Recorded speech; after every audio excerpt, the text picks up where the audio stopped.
Welcome to the Settle Your Side Hustle podcast.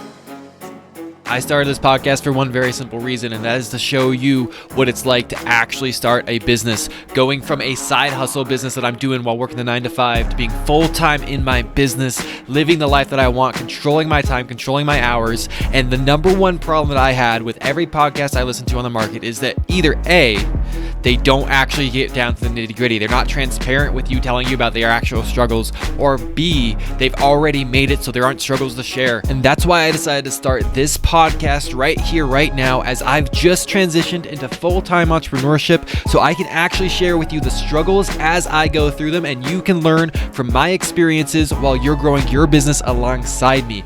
Now, let's get into the show. What is up, side hustlers, entrepreneurs, business builders, and dream makers? Welcome to the Settle Your Side Hustle podcast, episode number 9. So great to be here in your earbuds, on your speakers, once again on our daily 5-day-a-week podcast where we just document the journey as I grow the Settle Your Side Hustle brand, the Settle Your Side Hustle business, so you can get a real inside sneak peek on everything that's going on in my business as it grows from basically couple grand a month in recurring revenue to who knows, sky's the limit. My goal is to be able to help in the next 5 years, at least 1,000 people build a side hustle style business and leave their day job. That is the target. And so that is what we're documenting. Today, I want to talk to you about something that's very simple. It's something that I do all the time, that I'm really good about. I'm better about it than most. And that I think that you should be doing if you are a business owner or if you hope to be a business owner in the future. If you want any side project going on, I think you should be doing this. And to really exemplify it, I'm actually going to quote Rob Walling. Rob Walling was the founder of Drip. He is a co-founder for a accelerator called TinySeed. He's pretty big in the tech space. He runs MicroComp every year.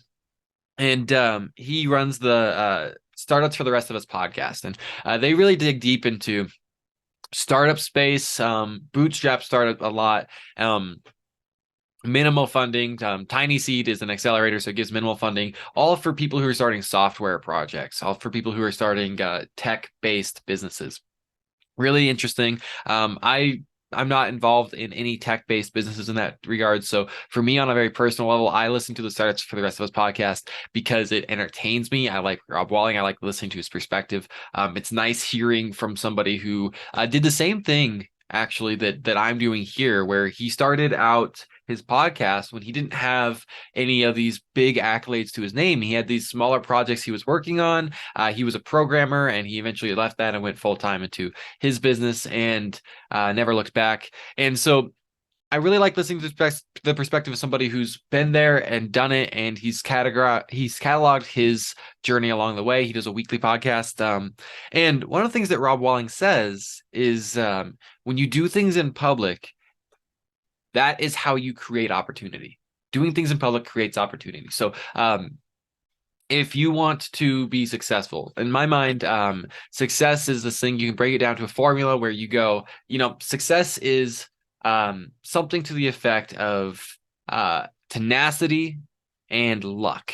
But luck is really just a term that we use to describe something with a low probability of success when we don't understand what causes it. Right. So one of the things that causes that is opportunity.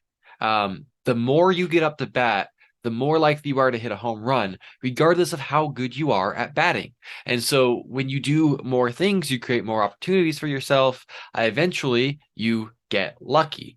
For those of you listening, I had air quotes on that. You get lucky eventually when you do enough things, when you get up to bat frequently enough. And so that is kind of Rob Walling talks about when you do things in public, you create the potential for opportunity. And I like thinking of it that way because there is this like push and pull, like, should I do things publicly when they're new? And there's like, it seems to multiply the fear of failure in a way where people are concerned about doing it because there's concern about failing and they're concerned about everybody knowing that they failed.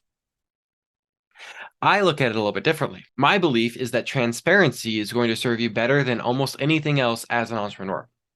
When you're transparent and you share what you're doing with the world, you're creating the possibility of opportunity. The more that you do publicly, the more people know what you're doing, the more people who are interested will reach out, the more people who are interested in partnering or buying your services or products, the more people who think they can help you or have advice, the more people will reach out. And yes, that does mean that when you do things publicly, you're going to get a lot more spam. That's true. You're going to get people cold DMing you and pitching you their stuff all the time. I get several a day on a minimum. I think I've gotten a couple during this recording even. And that's going to come with it. But the other thing that happens is you get cool joint venture projects. You get people who want to support you. You get the opportunity to be on podcasts. All this stuff happens. The more you do things publicly, the faster you build momentum. So what that looks like in my mind is it's very wise, I think, to do something like a podcast where you document your journey.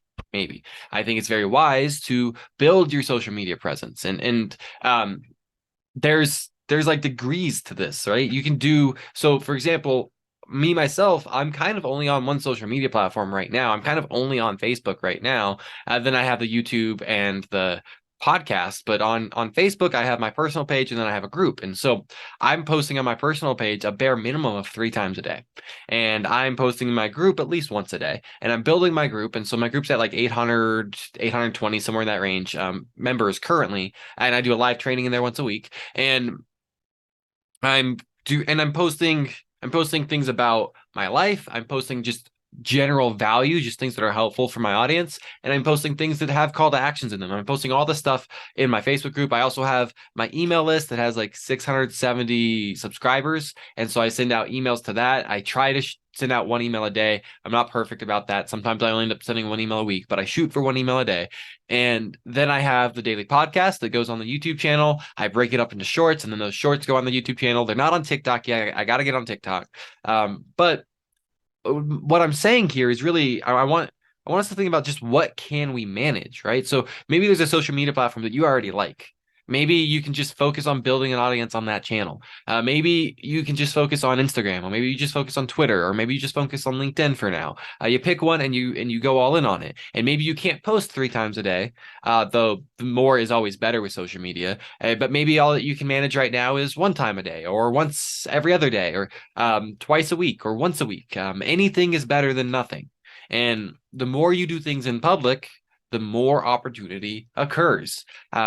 The reason that I actually know to explore going up market, like I've been talking about recently, the reason that I know to add that leg to my business, and I've made that decision, is predominantly because I am interacting with my audience online. And so I saw this opportunity to watch this webinar, and then I went and I talked to this guy, and it wasn't a sales pitch, which was really cool. When you're really immersed in the environment, you can actually find these things where people just do really cool things for free that aren't even sales pitches, which is kind of what I do inside my Facebook group.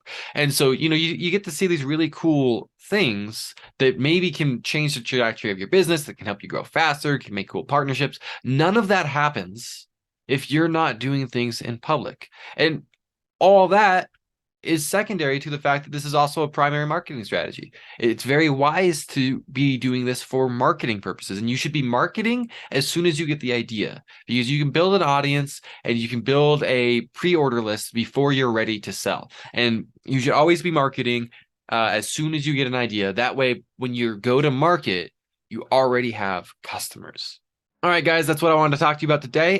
Before I sign off, I'm just going to remind you about that really cool free gift that I have for all of my podcast listeners, whether you're on YouTube or you're on Spotify or you're listening somewhere else.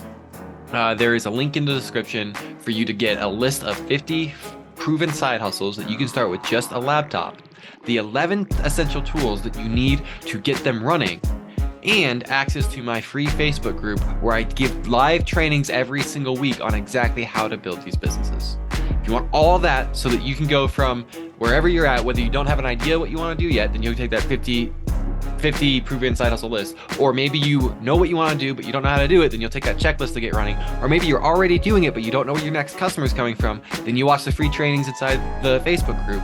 If you want help growing your side hustle business and making it a main hustle, this is an amazing free gift for you. You're going to want to take advantage of it. Link in the descriptions.